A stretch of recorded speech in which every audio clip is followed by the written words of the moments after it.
மேசராசியினருக்கு புதன் பகவான் பாக்கிய ஸ்தானத்தில் அமர்ந்து பலனளிக்க இருக்கிறார். புதன் பகவான் வணிகம் மற்றும் வியாபாரம் செய்பவர்களுக்கு இடமாற்றத்தால் நல்ல தொழில் முன்னேற்றம் உண்டாகும். துணையின் உதவியால் பொருளாதார உயர்வு ஏற்படும்.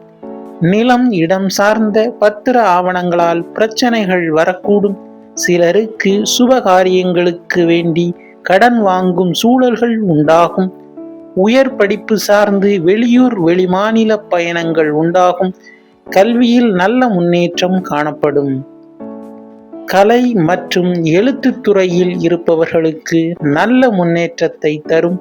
தொழில்நுட்பம் சார்ந்து வேலை முயற்சி செய்பவர்களுக்கு அத்துறையில் நல் வேலை அமையும். எதிரி தொல்லை அகலும். எதிரியால் நன்மை உண்டாகும். மீண்டும் அடுத்த பதிவில் சந்திப்போம். நன்றி.